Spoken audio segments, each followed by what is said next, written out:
So, you watched the inauguration, right? Oh, of course. Of course, yeah. I'm pretty sure most of America did. But not the 58 Democrats from the House. Oh, they had it on. But... They had it on the TV in the bar they were hanging out at. Anyway, so I want to start with a little comic relief. This is from the Young Turks. They did a video about what Donald Trump kind of sounded like in his inaugural address, right? I'm going to read you a quote from the inaugural address. It's a tongue twister. But we are transferring power from Washington, D.C. and giving it back to you, the people. For too long, a small group in our nation's capital has reaped the rewards of government while the people have borne the cost. Now, I want you to tell me if this sounds a little similar. We take Gotham from the corrupt, the rich, the oppressors of generations who have kept you down with the myths of opportunity, and we give it back to you, the people. Yeah, there have been a lot of Bane parallels I've been hearing. And a lot of people seem to forget that Bane was the best part of that movie. He was a great villain. Good villain. But he wanted to destroy the city. So yeah, and also there's a couple more jokes that have been going around. One of them is about like the religious stuff in the speeches. I don't know if any of our viewers follow the meme culture going around, but it's Futurama. Fry from Futurama, he does like the squinted eye thing. Like he's skeptical. It's like I don't know if this is inaugural. I don't know if this is a inaugural ceremony or if it's a the not sure if meme, which yeah, which by the way, if any of our listeners can accurately tell us what episode of Futurama that meme is from, I will give you 5 internets from my own personal internet collection. You can win 5 internets with that. Well, you'll get a personal shout out on our Twitter. How about that? Sure, yeah. Anyway, another one was there's a meme going around. It's Reddit /r/ Black People Twitter. It's one of the funniest subreddits ever, and they've been saying that like the White House chicken will no longer be seasoned. Oh, now that's just wrong. Let's get into it. We'll start off with the discussions before the actual inauguration. It was true that it felt like I was watching like Joel Osteen, like just talk and talk and talk, especially when it was like any of the Republicans on. And they did like this weird prayer and everything.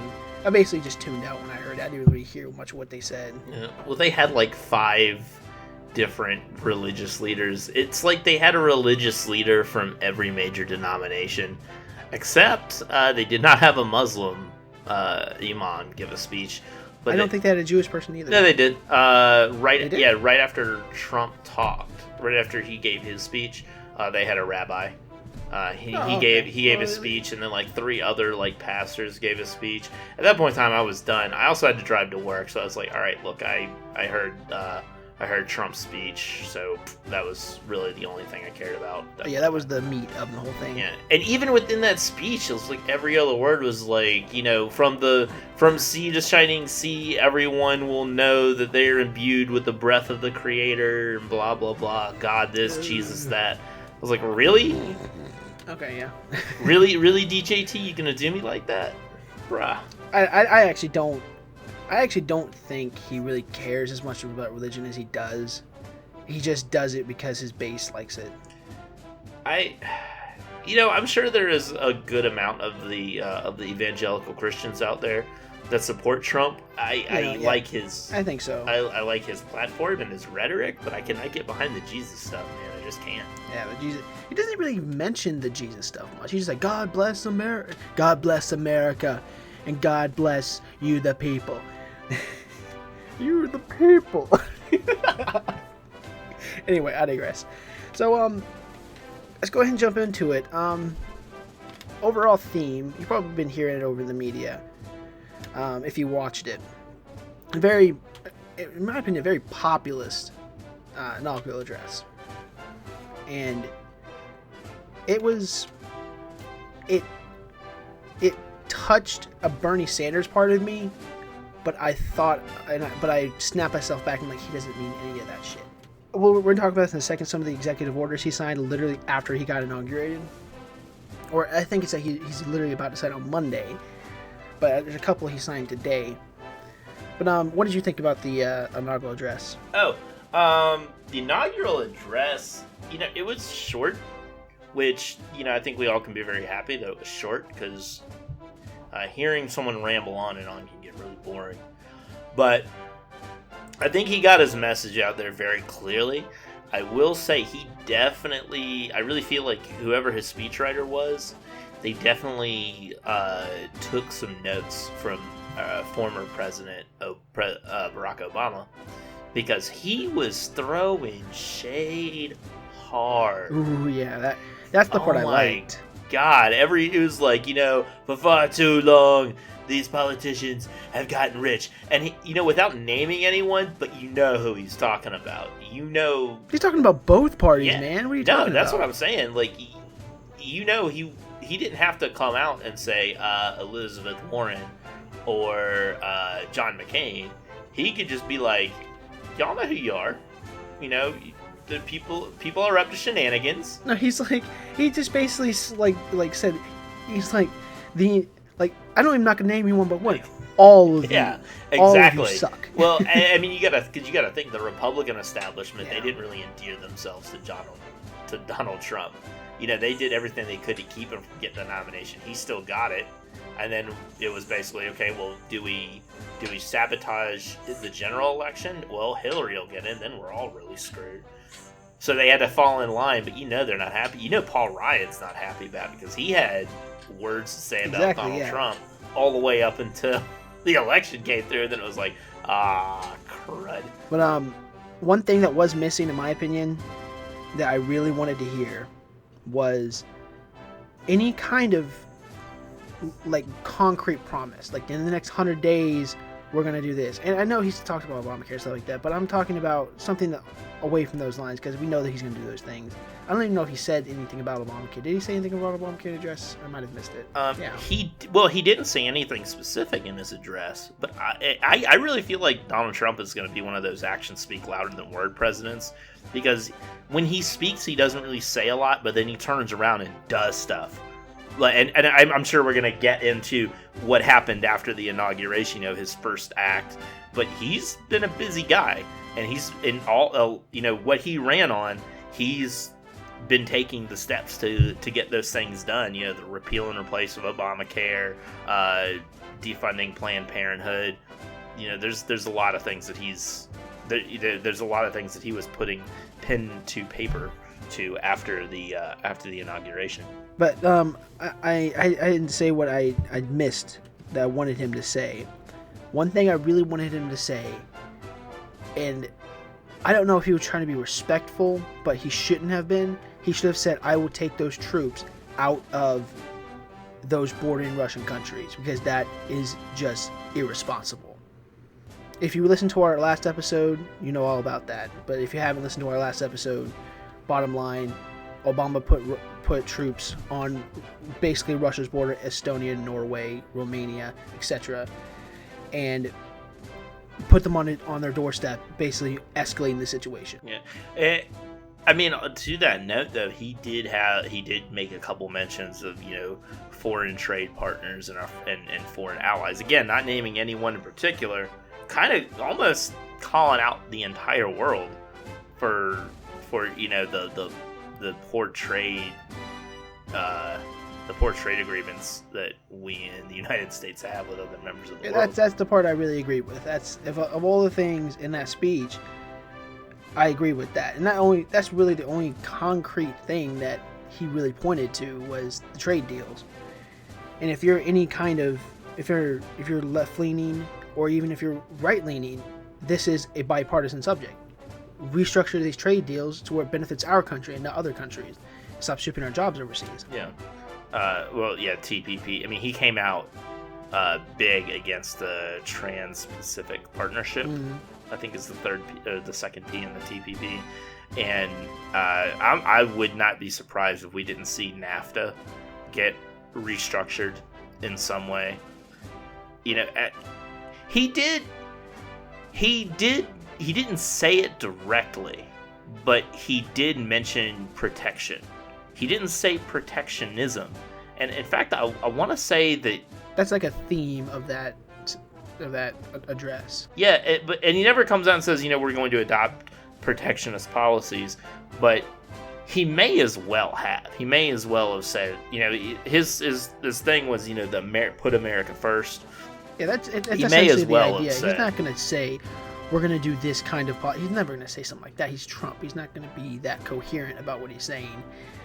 He's going to talk in vague terms and say we're gonna be winning. We're going to be great with this. You believe me. Well, I mean, I want him to succeed, obviously, because I live in the United States of America. If you don't want him to succeed, then that puts you in I would say in a much in a worse position, because depending. Now, here's the thing: succeeding could mean different things. What does succeeding mean to you? I mean, I can answer that question. Success for me means that after 4 years of a Trump presidency, the country is in a better place than it was before the Trump presidency.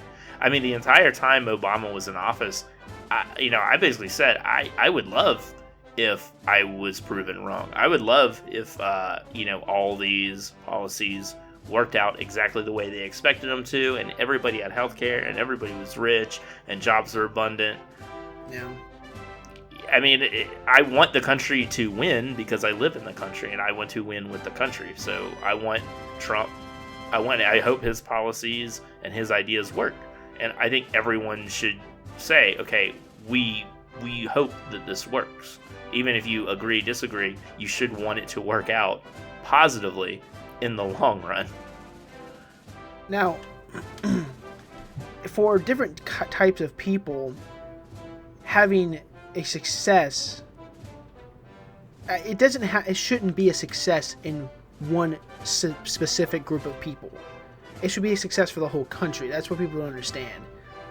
If it's a success for like people who make a lot of money, if it's a success for just poor people, if it's a success for just middle class, I would say poor and middle class being successful is better than just the upper class making it better than the middle class and the poor class. But still, we should all want to succeed instead of just one set group of people. Oh yeah.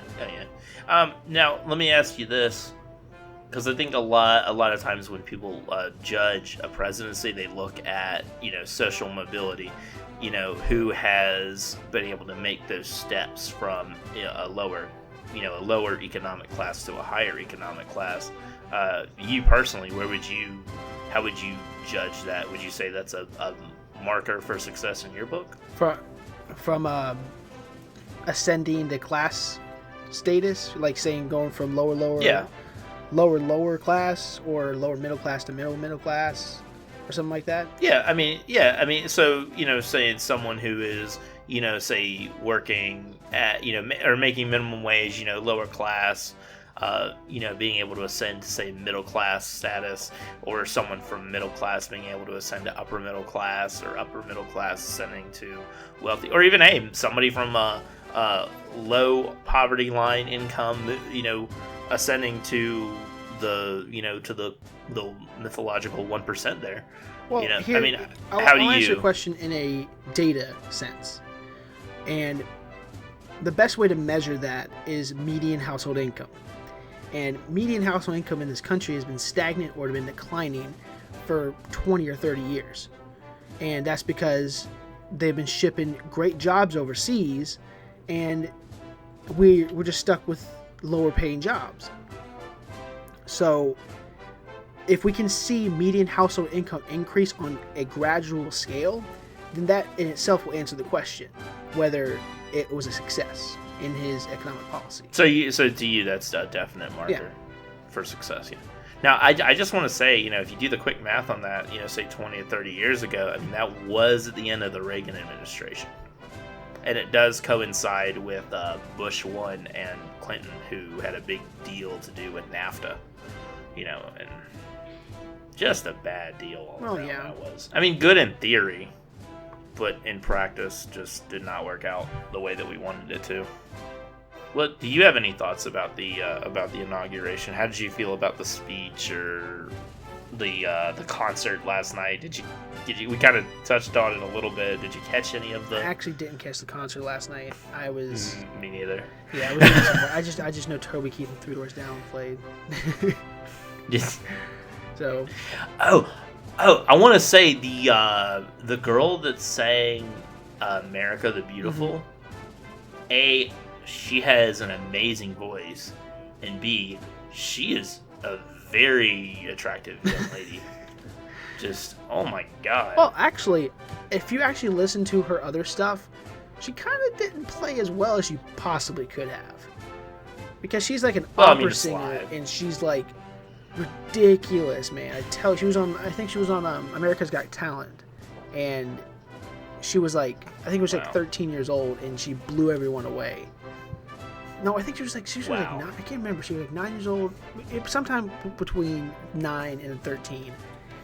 How long ago is that? Was years ago. She's released like a dozen albums. Jesus. I'm not even joking. She's done duets with like Josh Groban and what is that one blind opera singer? I can't remember his name. Buscelli.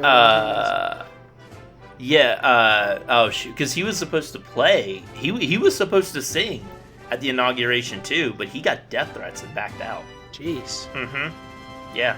So we could have had a really amazing duet, but no, we gotta threaten the guy. That leads me to another point.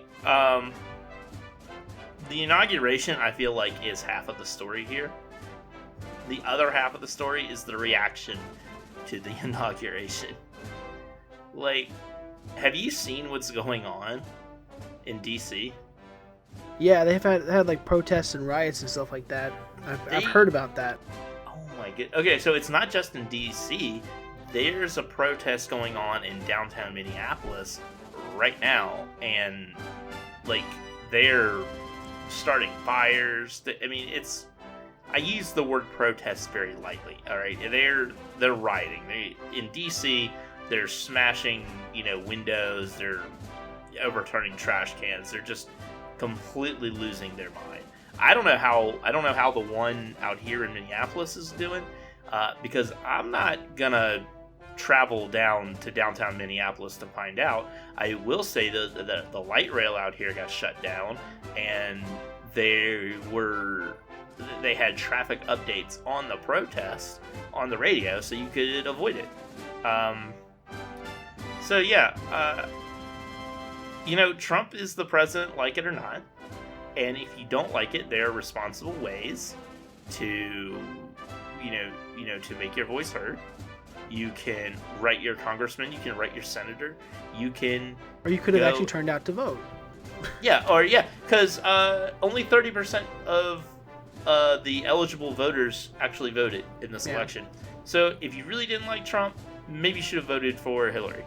Yeah. I'm just going to say. But I mean, I think a little bit of the outrage is because she got 3 million more popular votes than he did. And yeah, but that's not how... Yeah, they should have fixed that before. There should have been outrage about the system when it happened to Al Gore in 2000. But here's the thing is, the people who are outraged about how that works don't understand why the Electoral College is the way it is. I mean, okay, if we didn't have the Electoral College, then literally no one would have any reason to vote, unless you live in New York City or Los Angeles. If you live outside New York City or Los Angeles, congratulations, your vote means nothing, because those two cities are such high population centers that they would override everyone else in the country. Okay, I'm gonna completely disagree with you here, because if you just do the accumulations of the 100 biggest cities, the 100 biggest cities in America only account for 10% of the population. So, and actually, the 100 biggest cities, the million people mark drops off at about 80, and then it goes down to the hundreds of thousands of people in the cities. So, about 10% of the population is made up by this. And what would have to happen is they'd have, and I think that a straight up popular vote could work in this system now because of how social media is becoming such a big thing, and a lot more people can see your message, and you don't have to go to just these couple of states. Literally, they go to about 7 to 13 states, depending on what the swing states are in a given election, and they just think they have all the other ones locked up. Like Hillary thought that Wisconsin and Michigan were locked up, so she didn't go there. There might have been other reasons she didn't go there, but I probably ignorant that she thought that she had it locked up. And a lot of the people who didn't get to see her speak probably wanted to vote for it. And I tell you something, when you see the person speak, or if you're a political junkie like we are, you actually watch their speeches on TV or online or something like that, you get empowered. You get empowered by what they say, and that makes you want. It becomes a duty. You know, you have this sense of duty and like patriotism. They're like, okay, this is my right, and I have to use this right if I want my voice heard.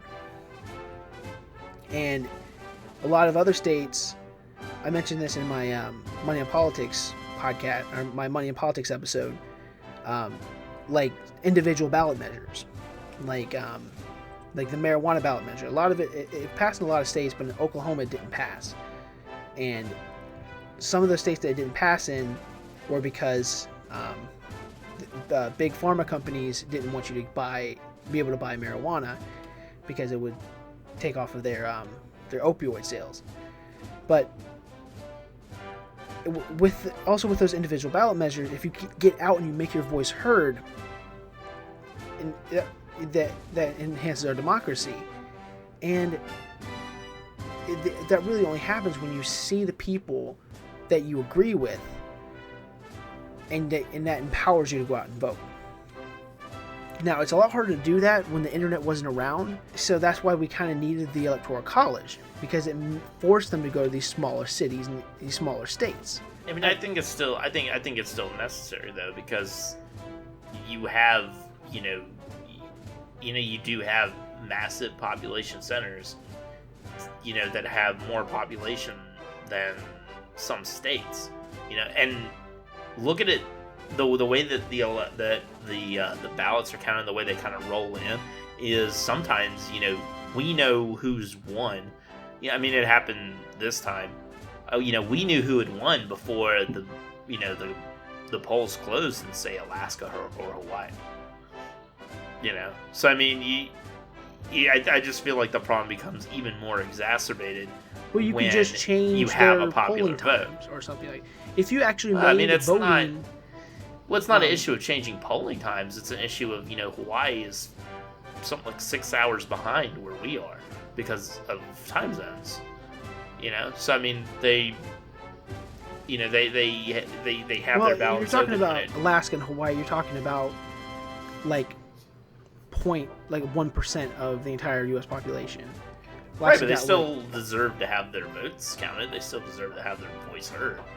In the process. Well, if the race is still close by the time it gets to those states, then they will get out and vote. It forces people to not be like, oh, I didn't vote in Illinois because it's a blue state. I'm not going to vote. I'm not going to get up and go vote for someone I absolutely despise because there's someone else I despise a little bit more, because everyone here is going to vote for Hillary. So why would I get out? But if it was a popular vote on a national level, I'm like, God, I got to go do it.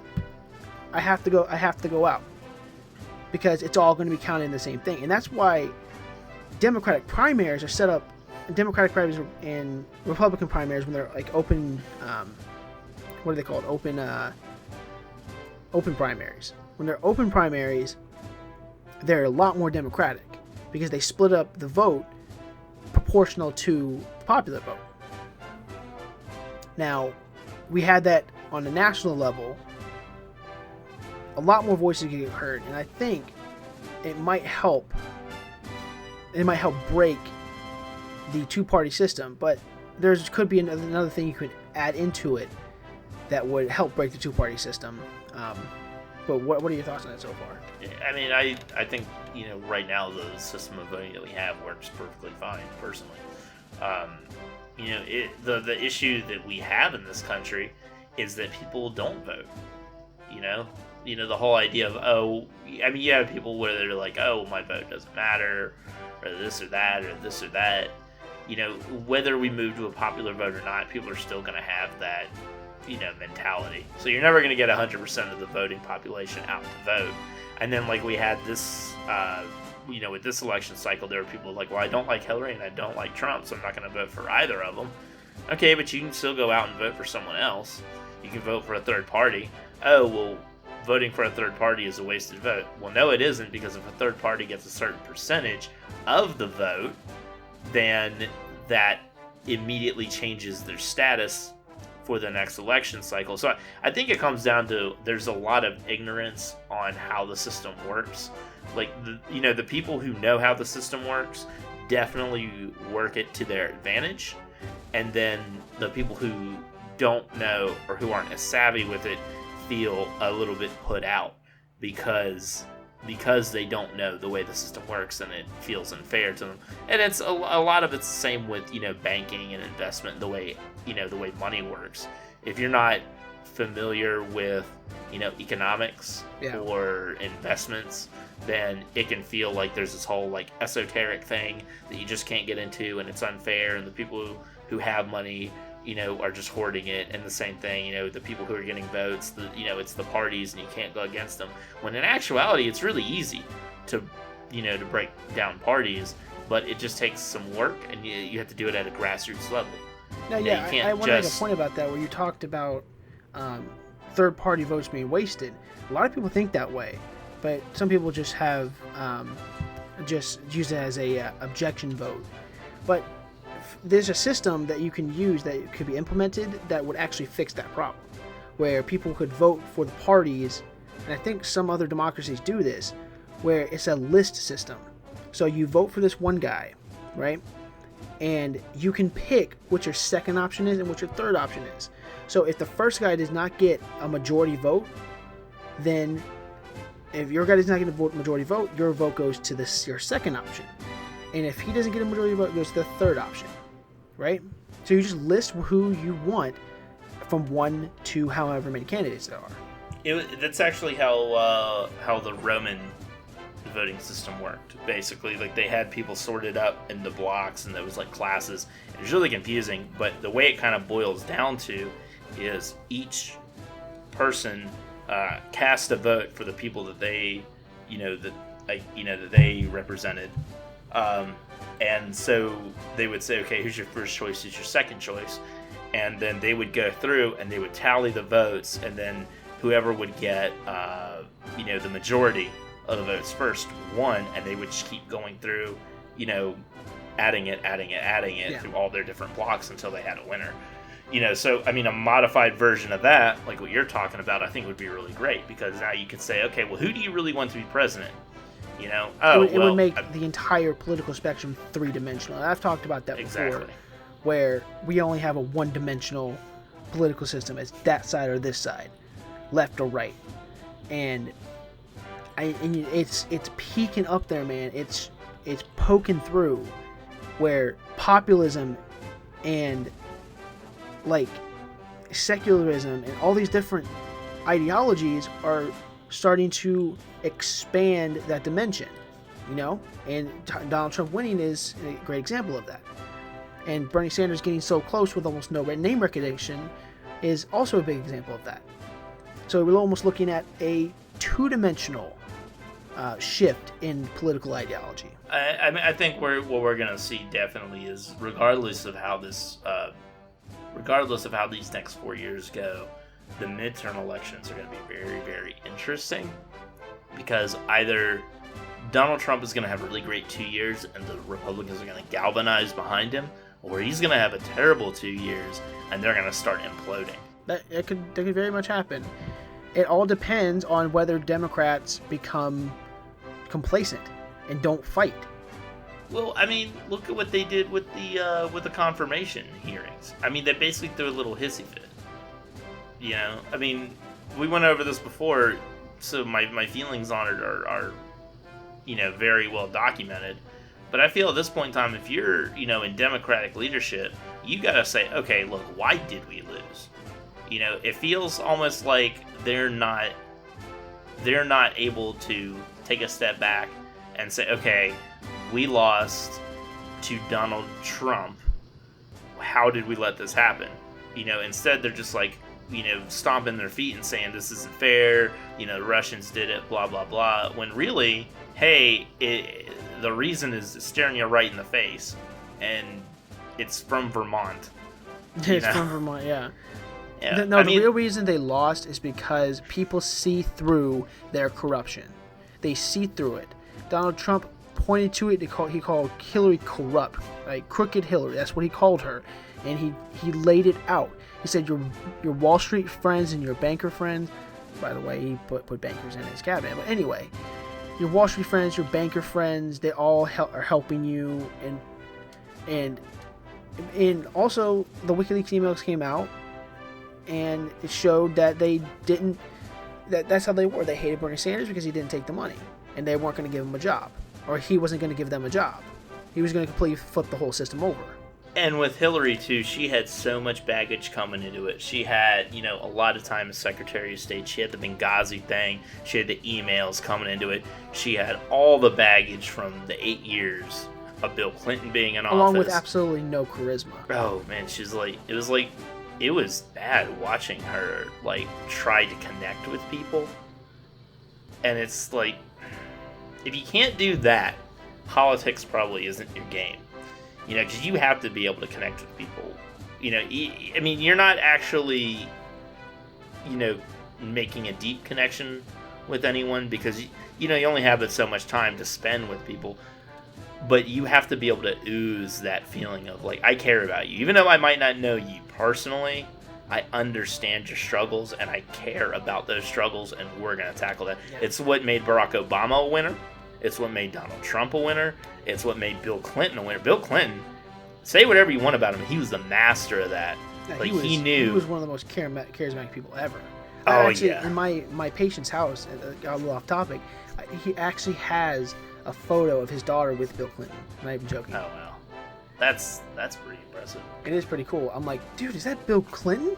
He's like, yeah, we met in a party at one time. I'm like, that's ridiculous. No, but here's the thing, about Bill Clinton is he used to not be good at it. He practiced at it because it's a skill that you can learn. Go ahead.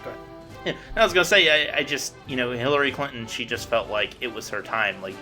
I feel like for her presidential run, she was basically like, look, I've been working in politics for so long, I have this on seniority. And what she didn't realize is that your average American does not care how long you've been in politics. In fact, if anything, it's going to work against you. Let's look at just the campaign slogans. Just that, but in and of itself, will tell you exactly how arrogant she was. Let's look at Donald Trump's "Make America Great Again." Bernie Sanders was a future to believe in, and Hillary Clinton's was, "I'm with her. I'm ready for Hillary." I don't give a damn if I'm ready for someone or not. I'm not gonna be ready. You have to prove you have to prove that you're ready for the American people, not if we're ready for you. That you can lead. Exactly. And it was so transparent that the only thing that she really had to run on was, let's have a woman president.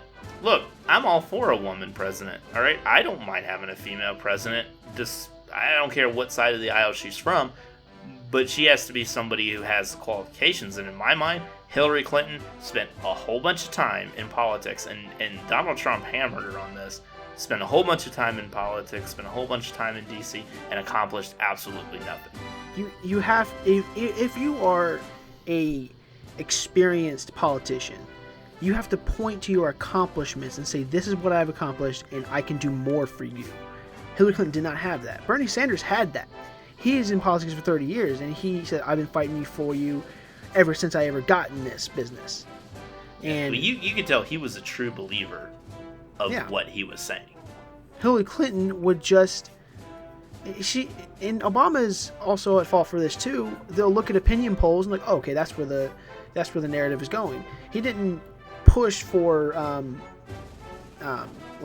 gay marriage until he saw, okay, well, the opinion shifted, and I'm for it now. That's not leading. That's the American people leading you. American people do not want a president who follows just the trends. We want senators and congressmen to do that because we want them to represent their constituents. Presidents lead. That's what they do. They have a vision and they work towards that vision. If a majority of Americans agree with that vision, then he's the president.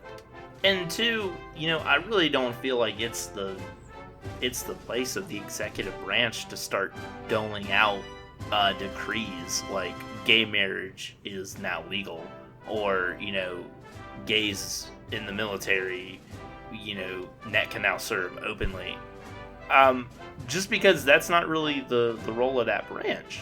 The legislative branch and the judicial branch decide the law. The executive branch carries it out. Legal. It was a Supreme Court decision. Yeah, but I mean, you get what I'm saying. Like there's like this misunderstanding, I think, when it comes to how we view the presidency in this country.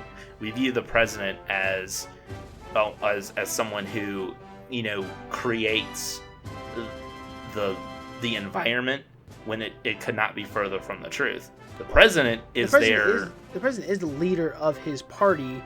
Like Donald Trump's the leader, and he's now the leader of the Republican Party. And what he says, Republicans will listen to it, and they will most likely vote the way he wants them to. Same for Obama, except on some outlying issues. And also the president has the ability to create bills himself, bills he can submit to Congress. No other branch can do that, except of course for the legislative branch. The Supreme Court cannot do that. Nobody in his cabinet can do that. Only he, and I think also the vice president. I think the vice president too can submit bills, can he? I'd have to look that up. I know the president. Yeah, I think that's true. You can, the vice president, because he works in that. He is the the tie-breaking vote in the House of Representatives. Yeah, but I mean, even then, you have a system that bill now has to go through, and it has to pass votes and everything. I feel like as a country we failed civics class. There's a lot of expectations from that office and from the elections to determine that office that I think are completely unreasonable given the way that our system actually works. Like the whole idea that, Donald Trump is president and now homosexuals are going to be rounded up and put into forced conversion therapy camps. Okay, that's insane. That's not going to happen. We have checks and balances against things like that. That's how our government works. That's why we're the longest running democracy in the history of the world, because we have checks and balances, things that hold other branches accountable. The Supreme Court can indict a president and the legislative can impeach a president. So it's that simple. If it looks exceedingly clear that you're violating the Constitution, you will be kicked out of office. Same for senators, same for Supreme Court justices, same for everybody. If you are violating the Constitution, you're out. It's over. Yeah, and never mind the fact that you're essentially breaking the law. Yeah, and never mind the fact that surrounding the presidency, you have a lot of really, hopefully smart but very well studied constitutional lawyers that the president said, like, okay, let's take former President Obama. One of his big things was gun control. So I'm sure the idea is like, okay, well, let's just make owning guns of a certain type illegal, but you can't do that, and here's the reasons why. I guess in Obama's case, he actually was a constitutional lawyer, but you get what I'm saying. Like, yeah. There's no way that something really, really crazy is going to happen. Just like snap your fingers and overnight. Like, we're not going to wake up tomorrow and, Trump Mobile secret police are going to be going down the streets and there's going to be banners hanging from like every tall building. Right? That's a fever dream. There are certain legislation that might get passed that some members of our citizenry might not be super happy with. But guess what? For every law that's passed, there's a way to repeal that law. And, depending on the support you have, it can be very easy, it can be very difficult, but you have to work the system to get it to work for you. And that ties into the executive orders that the president can do as well, and it transitions into the executive orders that Trump has already enacted. There's a couple that I have some thoughts about. There's one that's a kind of a softball one, but I can't remember exactly what law it's preventing or repealing or whatever. And I can't repeal it, but it's preventing some sort of regulation or measure that does not allow farmers to use whatever land they want, even if it's their land, to graze their cattle or graze their livestock. You have to go through the government and dictate that you're not grazing near water, rivers, lakes, creeks. That meaning, because if you do that and if it's not overseen, then those cattle will defecate in the water and poison drinking water. That's a regulation that's in place to protect drinking water. Trump has completely repealed that. As to my knowledge. He repealed that. Like, repealed that regulation. It's like it's gone. Oh. It's no longer, that regulation no longer means anything. Huh. Well, and you know what? I'm gonna go ahead and take a moment. This speaks to the importance of going through the system, because if that had gone through the Senate, the House, and was a law, it would be a lot more difficult to repeal than simply signing a pen, undoing an executive order. I actually have it pulled up here. I'm gonna kind of like read through. So the most notable one that he signed today was an executive order addressing the Affordable Care Act. It will allow relevant agency heads to waive or defer provisions that impose a fiscal burden on any state, or a cost fee, tax penalty, or regulatory burden on individuals, families, healthcare providers, health insurance patients, recipients of healthcare services, purchasers of health insurance, or makers of medical devices, products, or medication. So basically, if the ACA causes any type of additional fee to you, then it will, they're trying to undo the ACA. So this is kind of like step number one, removing its ability to actually put a penalty or a cost on anyone. Apparently, the way it reads, like anyone. Oh, okay. Well, that's one of the downsides of the Affordable Care Act. But there's another one I wanted to touch on, because that of course that was just a step toward repealing Obamacare. That's gonna happen, and so hopefully Trump will replace it immediately with something else. Hopefully. Here's my question to you about that. Because for a long time, longer than we had the Affordable Care Act, we didn't have the Affordable Care Act. And we've heard a lot of talk about like repealing and replacing it. Here's my question: why do we need to replace it? Like, I mean, I lived for 25 years without the ACA, and things went just fine. Well, let's take for a very personal example of this. My wife has an enlarged heart valve, and she's had it ever since she was a young teenager. and her chest hurts sometimes, and she can't do anything about it. And we're about to get health insurance through the Affordable Care Act, and that's a pre-existing condition. If they see that pre-existing condition and they decline her, or our premiums go up massively because of that, we can't afford it, and we won't be able to get health insurance, and my wife might die because she won't be able to afford it. But wouldn't it just be easier to just sign a bill into law saying that you can't, that saying, basically with just that provision for pre-existing conditions, saying that you can't deny coverage based on a pre-existing condition. But that isn't the only thing, though. It doesn't skyrocket your premiums because you have a pre-existing condition. Like if any of you out there have watched Breaking Bad, a lot of the reason the guy got into cooking meth is because he couldn't afford his health insurance. He couldn't afford paying his medical bills. And if the Affordable Care Act was around when Walter White got lung cancer, he probably wouldn't have to go cook meth. But that's not a real scenario.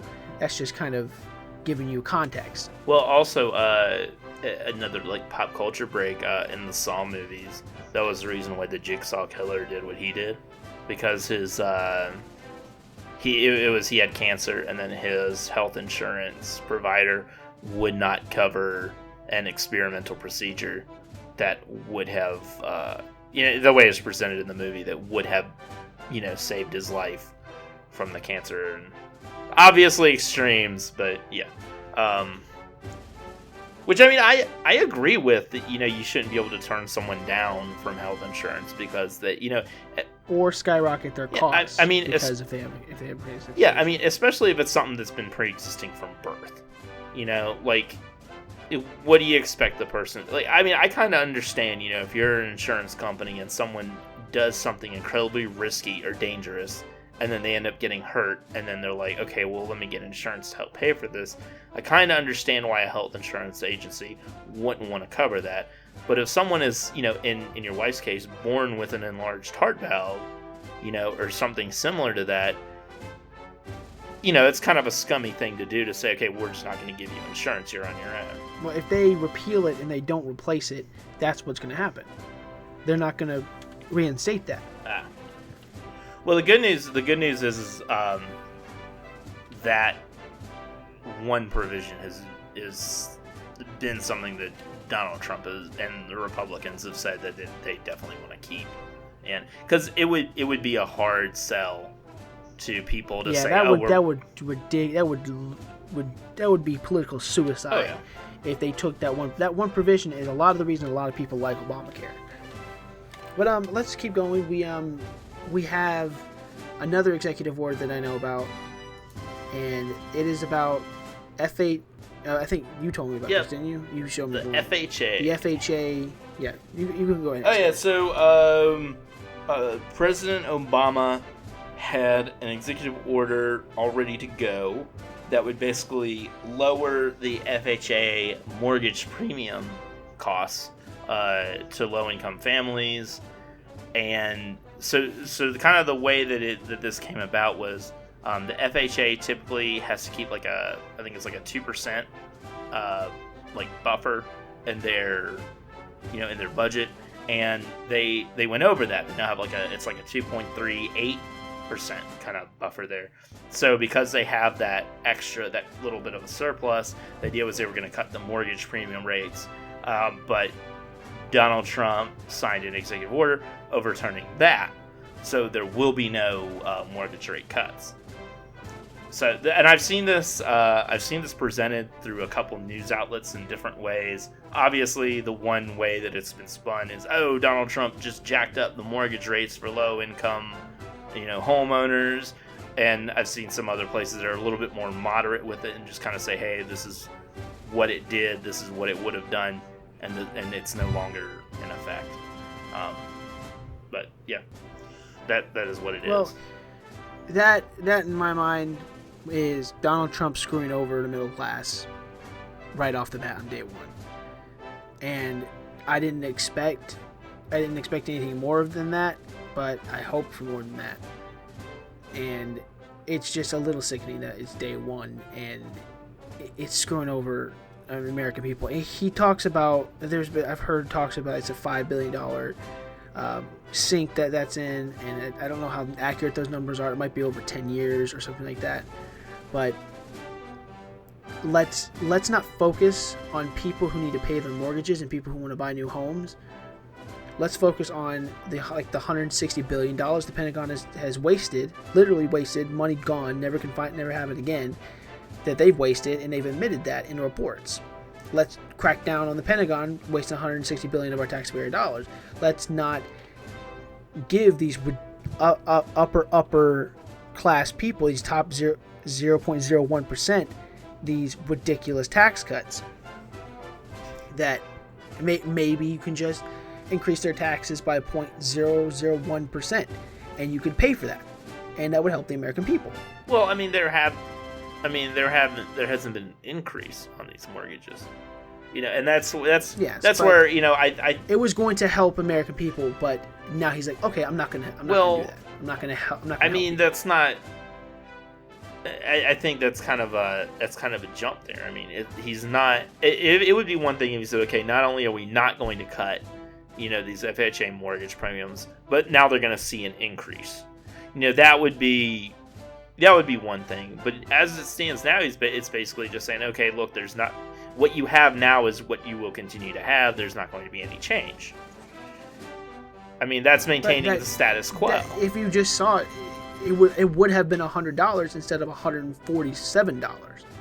Now people have to spend $47 more. And when you're broke, $47 is a lot of money. Yeah, but I mean, if you're broke, you probably don't have a mortgage. Oh, I mean, a lot of people have mortgages are broke. I mean, my point is that, if it's been $147 up until this point, then that $147 is part of their budget. So, lowering it would obviously be nice, but if you already have that money budgeted out for your mortgage, then it's just going to continue to be part of your budget. So, I don't see it as something. I don't see it as, okay, well, he's screwing over the middle or the lower class. It's more or less just, okay, we're going to keep doing things the way we've been doing. Maybe after he has a chance to review some of the numbers and see exactly where they're at, bring those FHA cuts back in. They're not completely off the table. They're just off the table for now. Well, I mean, it's just not a good sign in my view, because he's been talking about the forgotten man. He talked a lot about that in his inaugural address, the forgotten man. And he literally just went and screwed over the forgotten man out of $47 a month. I still think saying that he's screwing people out of money is a big leap there. They would have had that money, but because of Donald Trump, they're not going to have that money. I don't understand how that's not because it's not money. So in my mind, when I hear, okay, somebody got screwed over, that's you're taking something from someone that they already have. Or that they would. No, that they already have. You paid for a car. Because if they would have had it, it's theoretical. It's like that would be like saying, oh, well, we're screwed out of replicators because in theory the science could work, but we don't have a way to make it operational now. No. Now if we did have replicators and then someone came and said, no, you can't have it, that's screwing us out of it. No, it's if like, okay, I'm ready to do this research on this thing, and you have people backing you, and then they just pull your funding for no reason, just to screw you over because they wanted to give it to like their shareholders. That's basically kind of what that is. And like that in the example you gave, it's just infuriating to me. I mean, I can see where it would be upsetting, but I just think it's one of those things that like if we take a step back and just like think about it for a second, that it's not as terrible as some people are making it out to be. No, I know it's not as terrible as like what he's going to do to the Affordable Care Act. Oh. It's not a good sign, is what I'm saying. Well, I mean, I'm not saying that you're going to break the bank with that $47, but well, and to the Affordable Care Act, the thing we got to keep in mind is, there are people who it's helped, and there are a lot of people that it's hurt. Like, from talking with my mom about, what her paycheck looks like, what her paycheck looked like before the ACA was signed in, and what it looks like now. I mean, it's just they just keep chipping away more and more and more out of that paycheck, And I mean, I'm sure you've seen it too, and that's why I'm for the rollback of those provisions in the ACA. And not that I'm against everything in it, but there has to be a way that we can get everyone insured who needs insurance without simply robbing Peter to pay Paul. Because when you look at the burden of healthcare costs in that kind of a system, in a single payer system, that falls on young people typically who don't need to go to see doctors as much. And typically young people are also not earning that much. So it's a lot harder for them to get traction. Well, if you're earning less, then that 7% is going to be less than someone who makes hundreds of thousands. Right, but the 7% is even... The higher income people would be paying a lot more to this tax. But that 7% is far more critical to someone who's earning less.